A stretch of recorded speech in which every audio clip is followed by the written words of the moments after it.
We've got to grasp the idea that everything that comes into our life, we've attracted. We attract everything that comes to us. And we attract it because we're in harmony with it. Think of this for a moment. Take this stuff. Most people are not in harmony with money. They're really not.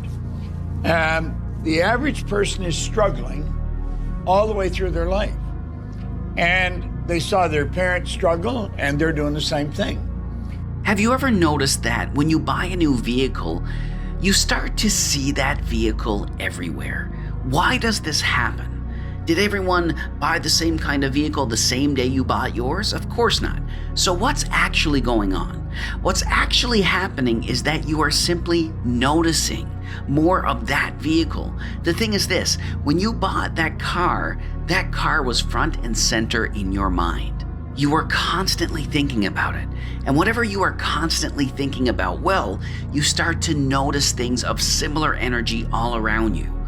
This is the reward for the sacrifice, you know what I mean? This one, and then the twin that I'm gonna get now on New Year's Eve, and then the fat paychecks on with the UFC. If you can see it here, and you have the courage enough to speak it, it will happen. So I see these shots, I see these sequences, and I don't shy away from them. A lot of times people believe in certain things, but they keep to themselves. They don't put it out there. If you truly believe in it, if you become vocal with it, you are creating that law of attraction, and it will become reality. I knew he would overextend, and I knew I'd catch him, so. Understand this, if you can see it, you don't have to know how to get it. Your life will change. There's a certain delusional quality that all successful people have to have. You have to believe that something different than what has happened for the last 50 million years of history. You have to believe that something different can happen. Yeah. You gotta be selfish. I don't give a fuck. It's the sacrifice, but without great sacrifice and without great risk, there is no such thing as great reward. Can't have one. That math will never math. You know what I'm saying? Yeah. You have to have, and I don't like this word, but I'm gonna say it because it's true. You have to be a little maniacal with the shit. Maniac, right? That word isn't good in a lot of situations, but when you're pursuing your destiny, when you identify with your destiny, you have to be selfish, you have to be maniacal, you have to be uncompromising. And you have to move in a way, when it comes to those three things, when you function completely in a way where it's an unwavering faith. Like, it don't matter how fucked up that shit might look. It don't matter how much it feel like it ain't gonna work. Delusional. Complete delusion. You gotta believe the delusion. Because it's only delusional until it works. So is it really delusional? A motherfucker only gonna call it delusion until it don't work for nobody else to see, but for the whole world to see. And then once the world see it, there's nothing delusional about it. Now, your delusion becomes, oh, he was a fucking genius. We didn't see it when he saw it. We didn't understand it when he did. We thought this motherfucker was crazy. But he definitely always figured this thing was the thing to do, and he stuck by that shit. You know, I always dreamed as a kid that, you know, it was possible to score 80 or 90 or 100. I always just like, you know, had a dream. You know, like sometimes you lay down in bed and you visualize things, and you just kind of, you know, that's at least how I would go to sleep. I'd lay down, I'd imagine playing for the Lakers, and I would imagine what the uniforms look like. I'd imagine where we'd be playing, and, you know, the smell of the arena and all sorts of stuff. And I would see myself, you know, getting hot, you know, and score 10 straight points. And then, but in a dream, like, why would you ever interrupt that? Like, you're not gonna have a dream and be like, okay, and then he misses his next 6. Like, it's not gonna happen. So you just keep dreaming and dreaming and dreaming, and before I go to sleep, I'm like at 120 points, you know? And so when you grow up, downloading that into your brain over and over and over, and then, you know, that summer, I made 1,000 shots a day. 1,000, right? That's on top of weight training and my conditioning.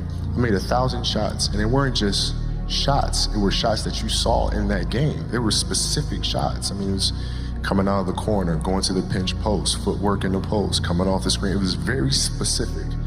So when you download that into your system and you go out in the court and you're just executing things that you've done thousands of times before, and you have that dream, then that becomes possible.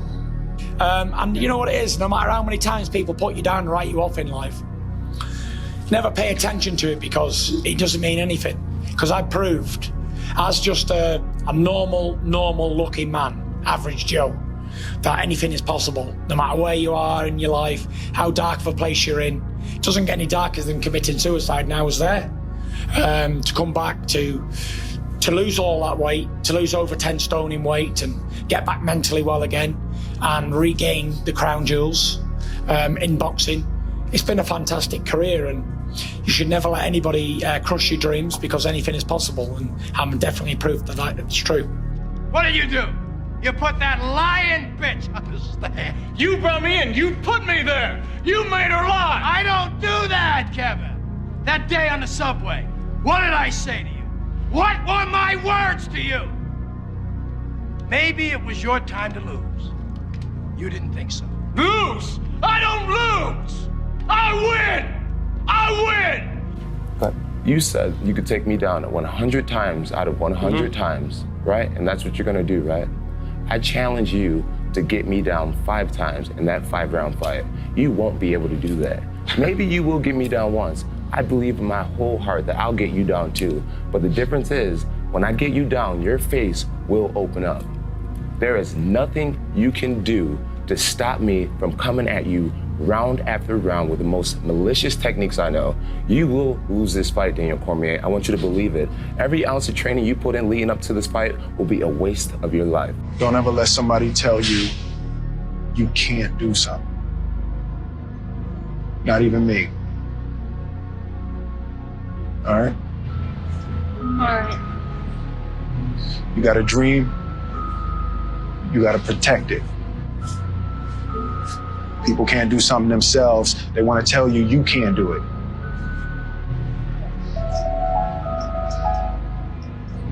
You want something, go get it. Period. And we are creating our life through our thoughts. So it's not that our thoughts are powerful, it's that we are powerful. And so when we focus on a thought and we really hold that focus, that thought will manifest in our life. And so we create our own life through our thoughts and through the mind. Our mind is super, super, super powerful. I always knew so. I knew I wasn't going to be regular. I just knew like I was going to be great at something. I didn't know what it was, but I knew I was going to be great at something. I just knew. Even when I was working my last job, I'm grateful for it because it showed me what I didn't want in life. I just knew this isn't for me. Everyone doubted me, so I came in and said what I would do, and I went and done it. I dreamt this so much, so clearly, so precisely, and so frequently that it has manifested itself into reality, and that's what I am feeling right now. It's a dream come true. Yeah, from nothing to something to everything. So that's where I am right now. We're not on this stage just because of talent or ability. We're up here because of 4 a.m. We're up here because of 2-a-days or 5-a-days. We're up here because we had a dream and let nothing stand in our way. If anything tried to bring us down, we used it to make us stronger. I want to know how the race could go, how I don't want the race to go, and in a perfect world, how the race should go. Because it all goes back to preparation. If you're not preparing yourself before the meet, you're not going to get the time you deserve. So for me, I have to make sure I'm doing all the work leading up to a big meet so that I get behind the block and I don't have to think about anything else. I'm not worried about how I prepared. So I started visualizing at like 13, 14, just so everything around me was taken care of when I got to a meet. Somewhere inside yourself that you were destined to be famous, because I think it's really a marvelous thing, that visualization thing you did. Do y'all read about this or hear this? That you used to go up on Mulholland Drive and park every night and visualize seeing yourself as... Yeah, I would visualize, This is when you were broke and poor. You know, right, having directors interested in me and people that I respected saying, you know, I like your work or whatever that is. And I would visualize things coming to me that I wanted or whatever. This was in like 1987, 85, yeah. And I had nothing at that time, so it was like, but it just made me feel better. It made me, at that time, all it really was for me was kind of making me feel better. I would drive home and think, well, I do have these things. They're out there. I just don't have a hold of them yet, but they're out there. There's levels. There's people like us, we're crazy in the sense that we believe to be, it's almost delusional sometimes. Yes. You have, like, what's the one, I've heard this quote on the JRE before. It's like, greatness and madness are next door neighbors and they just borrow each other's sugar once in a while. You know what I mean? So there's a point, like, I've used the story of me when I drive this beat up Honda and I'd shift the gear stick and I'd just do this. I literally, it was madness. It was me preparing for having a sports car, paddle shifts. So I shifted, 3, boom, gear 4, boom. And when I dropped down, same thing, just like I was getting ready. I can manifest like a motherfucker. I believe in the law of attraction, and I believe that that you can speak things into existence. And I believe that when you know where you're going and you know what you want, the universe has a way of stepping aside for you. And me signing my signature with Champion 2011 on it, can't hurt me. It can't hurt me. It could only help me to believe it even more. Marcus, I don't go anywhere physically for motivation. I go there visually. Let me explain that.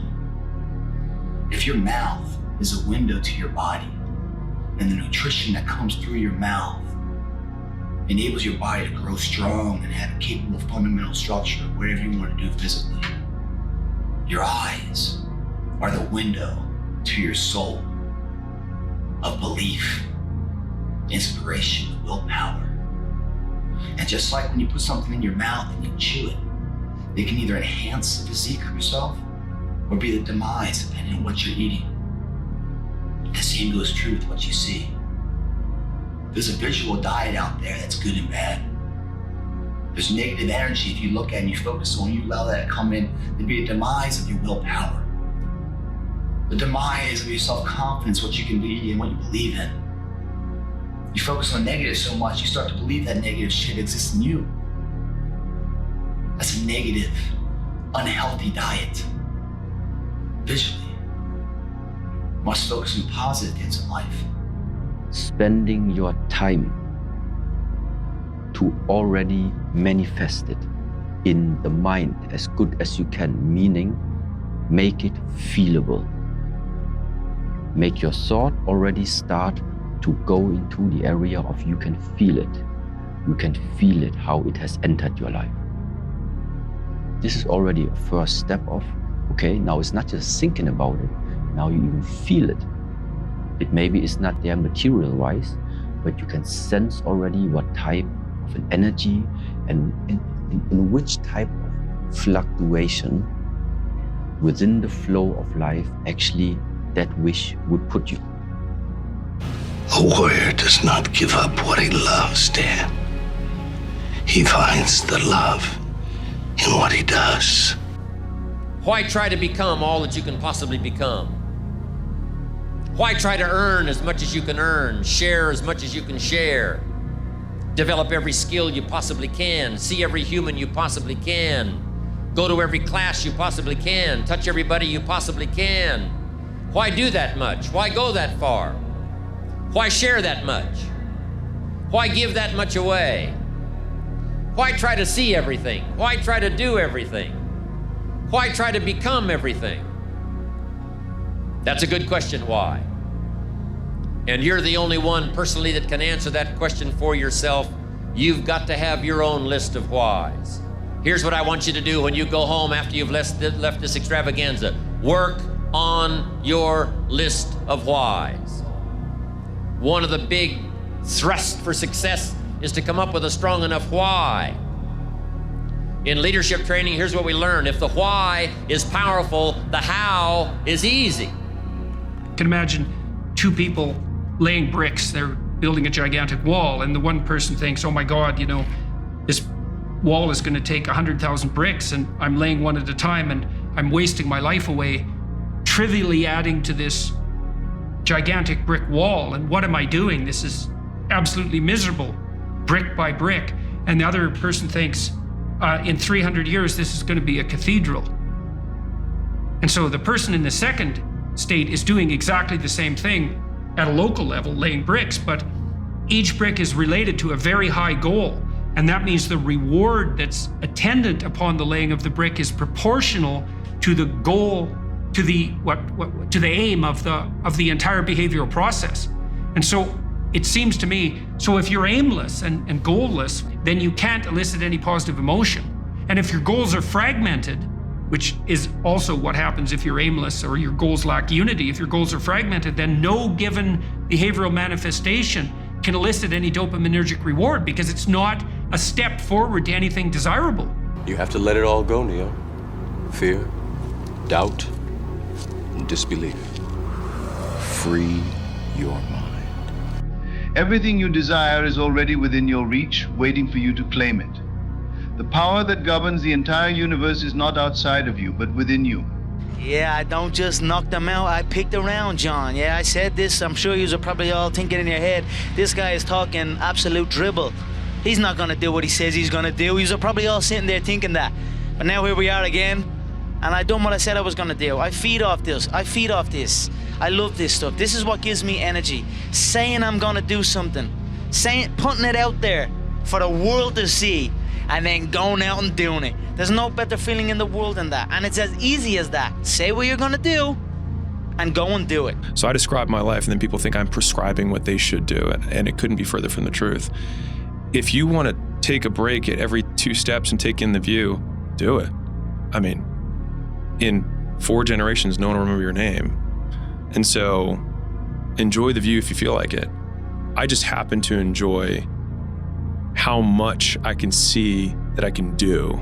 That's what I enjoy. And I feel like I am most present when I work. And so I'm not gonna go into work-life balance, whatever, because we already know where that conversation goes.